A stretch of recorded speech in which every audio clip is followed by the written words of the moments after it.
નમસ્કાર. આજના આઈટીઆઈના ઈ-લર્નિંગ પ્રોગ્રામમાં હું આરપી ગાલવડિયા, ઔદ્યોગિક તાલીમ સંસ્થા દિયોદર આપ સૌનું હાર્દિક સ્વાગત કરું છું. આજે હું આઈટીઆઈમાં ચાલતા કોમ્પ્યુટર ગ્રુપ અંતર્ગત MySQLના ઇન્ફોર્સિંગ કન્સ્ટ્રેન્ટ, પ્રાઇમરી કી અને ફોરેન કીના પ્રેક્ટિકલ વિશે તાલીમ સહ આપ સૌને માર્ગદર્શન આપીશ. આજના પ્રેક્ટિકલમાં આપણે કન્સ્ટ્રેન્ટને કેવી રીતના ટેબલની અંદર સેટ કરવા, જેવા કે not null, unique, default, primary key, foreign key વગેરે કન્સ્ટ્રેન્ટનો અભ્યાસ કરીશું. આજે આપણે MySQL પ્રેક્ટિકલમાં ઇન્ફોર્સિંગ કન્સ્ટ્રેન્ટ, પ્રાઇમરી કી અને ફોરેન કી સેટ કેવી રીતને કરવાની છે તે શીખીશું. તો તેના માટે સૌપ્રથમ આપણે સ્ટાર્ટ મેનુ MySQL વર્કબેન્ચ ઉપર ક્લિક કરવાનું રહેશે. MySQL વર્કબેન્ચ ક્લિક કરતાં આ રીતના તમને જોવા મળશે. અહીંયા MySQL કનેક્શન ઉપર ક્લિક કરતાં કનેક્શન એસ્ટાબ્લિશ થઈ જશે. એના પછી અહીંયા તમને MySQL વર્કબેન્ચનું એન્વાયરમેન્ટ જોવા મળશે. અહીંયા તમે નેવિગેટર, એડમિનિસ્ટ્રેશન, સ્કીમાસ જોઈ શકો છો. અહીંયા જે પણ તમારા ટેબલ બનાવેલા હોય, જે પણ ડેટાબેઝ હોય તે દરેક તમને જોવા મળશે. તો ચાલો આપણે MySQLમાં ઇન્ફોર્સિંગ કન્સ્ટ્રેન્ટ, પ્રાઇમરી કી અને ફોરેન કીનું પ્રેક્ટિકલ કરીએ. તો સૌપ્રથમ પ્રેક્ટિકલ કરતાં પહેલાં કન્સ્ટ્રેન્ટ એટલે શું? તો કન્સ્ટ્રેન્ટ એટલે MySQLમાં કન્સ્ટ્રેન્ટનો ઉપયોગ નિયમને સ્પષ્ટ કરવા માટે થાય છે, જે ટેબલમાં કયા પ્રકારનો ડેટા સ્ટોર કરવામાં આવશે તેની મંજૂરી આપે છે અથવા ખોટી એન્ટ્રીને નકારે છે. તો આ બધું તમારે જ્યારે ટેબલ ડિઝાઇન કરતા હોય, ક્રિએટ કરતા હોય ત્યારે કરવું જરૂરી બની જતું હોય છે. તો તેના માટે આપણે એક ટેબલ ક્રિએટ કરીએ અને સાથે સાથે વિવિધ પ્રકારના કન્સ્ટ્રેન્ટને પણ લગાવતા જઈએ અને તેનો ઉપયોગ શું છે તે પણ જાણીએ. તો ચાલો ક્રિએટ ટેબલ કરીએ અને કન્સ્ટ્રેન્ટનો ઉપયોગ કરતા શીખીએ. તો તેના માટે ક્રિએટ ટેબલ ક્વેરી તમારે લખવી પડશે. તો તેના માટે ક્રિએટ ટેબલનું નામ, એના પછી કાઉન્સ કરવાનો છે અને કોલમનું નામ. કોલમનું નામ પછી તેનો પ્રકાર ડિફાઇન કરવાનો છે. પ્રકાર ડિફાઇન કર્યા પછી તમારે કન્સ્ટ્રેન્ટ, કયો કન્સ્ટ્રેન્ટ યુઝ કરવાનો છે તે. તો અહીંયા બે કન્સ્ટ્રેન્ટ આપણે યુઝ કરેલા છે. એક છે નોટ-નલ અને બીજો છે યુનિક. તો નોટ-નલ કન્સ્ટ્રેન્ટનો મતલબ એ થાય છે કે અહીંયા તમને ખાલી વેલ્યુ છોડવા દેશે નહીં આ કોલમની અંદર.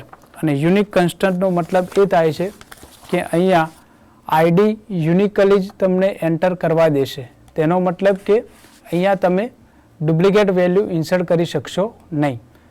તો અહીંયા બીજું કોલમનું નામ છે એસનેમ, તેનો ડેટા ટાઈપ છે વેરકેર. કાઉન્સની અંદર એની 50 મેક્ઝિમમ વેલ્યુ તમે એની અંદર ઇન્સર્ટ કરી શકો, અક્ષર ઇન્સર્ટ કરી શકાય છે. એનો પણ પ્રકાર આપેલો છે. કન્સ્ટ્રેન્ટનો પ્રકાર છે નોટ-નલ. એના પછી જે ત્રીજી ફિલ્ડ અથવા કોલમ એજ, અહીંયા પણ એનો પ્રકાર ડિફાઇન કર્યો છે ઇન્ટીજર. કન્સ્ટ્રેન્ટ છે નોટ-નલ અને એક બીજો કન્સ્ટ્રેન્ટ પણ અહીંયા ઉપયોગ કર્યો છે ચેક. તો ચેક કન્સ્ટ્રેન્ટ અહીંયા કન્ડિશન મુજબ જ વેલ્યુ તમને ટેબલની અંદર ઇન્સર્ટ થવા દેશે. જો તેમાં કંઈ ભૂલ હશે તો ઇન્સર્ટ થવા દેશે નહીં. એના પછીનું ફિલ્ડ છે જેન્ડર. જેન્ડરમાં ડેટા ટાઈપ વેરકેર આપેલ છે. એનો અહીંયા કન્સ્ટ્રેન્ટનો ઉપયોગ કર્યો છે નોટ-નલ. તો નોટ-નલ આપણે બધાને ખબર છે કે તેમાં અહીંયા આપણે કોઈ પણ ખાલી વેલ્યુ છોડી શકીશું નહીં. એના પછી બીજું ફિલ્ડ છે ફોન. તો એનો ડેટા ટાઈપ છે વેરકેર. અહીંયા પણ બે કન્સ્ટ્રેન્ટનો ઉપયોગ કર્યો છે, યુનિક અને નોટ-નલ. એના પછી સિટી કોલમનું નામ છે વેરકેર, ડેટા ટાઈપ છે અને અહીંયા એક બીજો કન્સ્ટ્રેન્ટ નવો ઉપયોગ કર્યો છે ડિફોલ્ટ. તો ડિફોલ્ટ કન્સ્ટ્રેન્ટનો ઉપયોગ શું છે? તો અહીંયા જ્યારે કોઈ પણ વેલ્યુ ઇન્સર્ટ કરવામાં આવશે ત્યારે જો તમે કોઈ વેલ્યુ ઇન્સર્ટ નહીં કરો તો અહીંયા ડિફોલ્ટની અંદર લખેલી વેલ્યુ ઓટોમેટિકલી લઈ લેશે.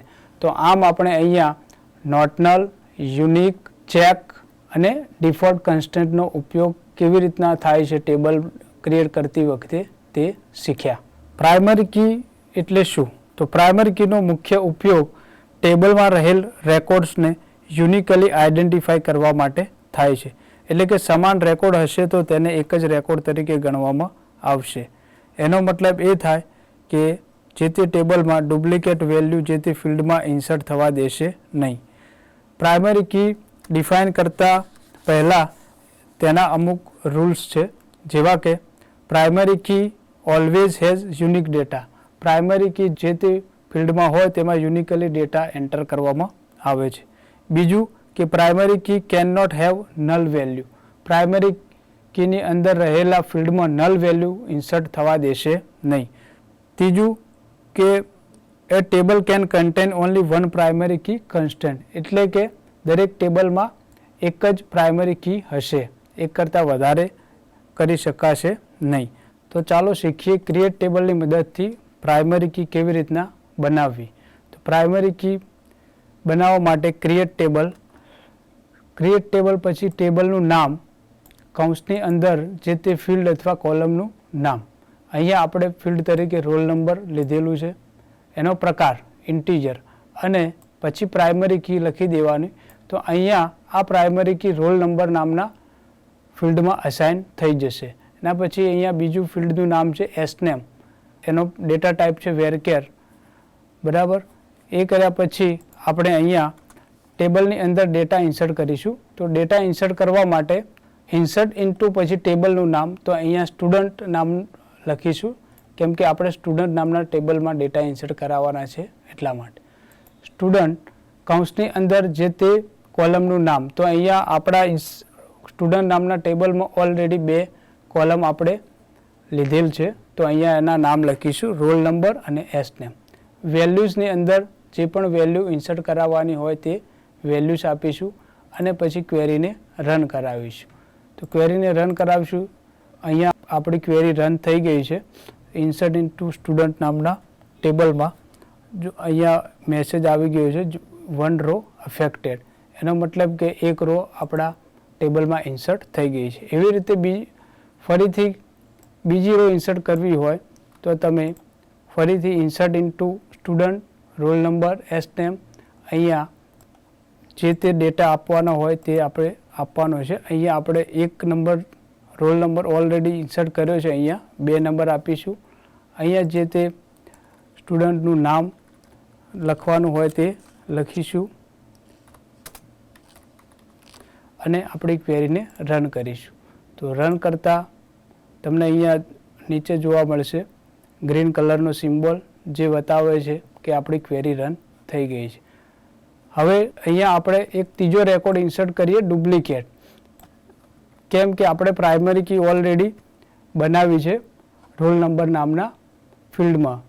તો અહીંયા 2ની જગ્યાએ ફરીથી 2 નંબર ઇન્સર્ટ કરવા જઈએ અને ચેક કરીએ કે પ્રાઇમરી કી રન થાય છે કે નહીં. તો અહીંયા જો એરર આવશે ચોકડી, કેમ કે અહીંયા શું એરર આવે છે કે duplicate entry 2 for the student primary. એનો મતલબ એ થાય છે કે અહીંયા તમને ડુપ્લિકેટ વેલ્યુ ઇન્સર્ટ થવા દેશે નહીં, કેમ કે સ્ટુડન્ટ રોલ નંબરમાં ઓલરેડી આપણે પ્રાઇમરી કી ડિફાઇન કરેલી છે એટલા માટે. તો પ્રાઇમરી કીનો મુખ્ય ઉપયોગ ટેબલમાં રહેલ રેકોર્ડ્સને યુનિકલી આઈડેન્ટિફાઈ કરવા માટે થાય છે. એટલે કે સમાન રેકોર્ડ હશે તો તેને એક જ રેકોર્ડ તરીકે ગણવામાં આવશે. એટલે કે ડુપ્લિકેટ વેલ્યુ ઇન્સર્ટ થવા દેશે નહીં. અહીંયા આપણે રોલ નંબર 3 કરી અને આ ક્વેરીને રન કરીએ તો જુઓ અહીંયા તમને ક્વેરી રન થયેલી જોવા મળશે. તો આ હતું પ્રાઇમરી કી વિશે. Foreign key constant.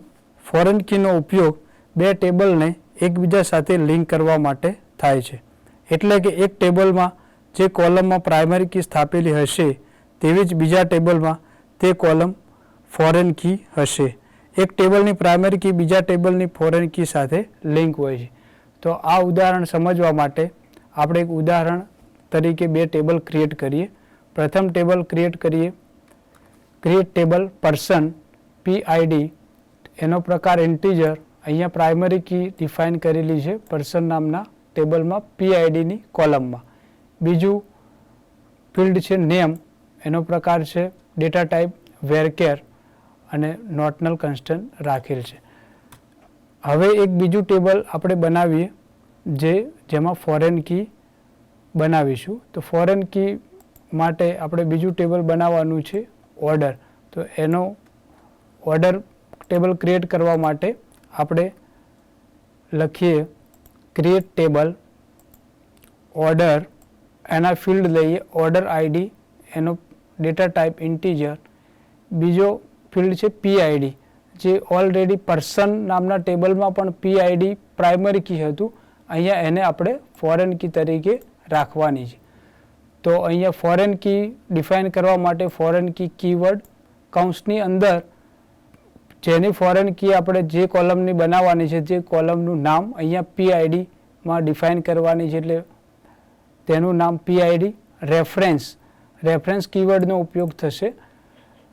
તે અહીંયા જે ટેબલની પ્રાઇમરી કી સાથે આપણે ફોરેન કી બનાવવાની છે તેનું નામ, તો અહીંયા ટેબલનું નામ છે પર્સન, કૌંસની અંદર તેનું કોલમનું નામ તો પીઆઈડી. તો આમ આ રીતના આપણે ફોરેન કી કરી શકીએ છીએ અને એકબીજા ટેબલને લિંક કરી શકીએ છીએ. તો આજના આ પ્રેક્ટિકલમાં આપણે શીખ્યા MySQLમાં ટેબલ ક્રિએટ કરતા હોય ત્યારે કન્સ્ટન્ટ કેવી રીતના એડ કરવા, પ્રાઇમરી કી કેવી રીતના એડ કરવી, ફોરેન કી કેવી રીતના એડ કરવી અને તેનો ઉપયોગ શું થાય છે તે શીખ્યા. આભાર.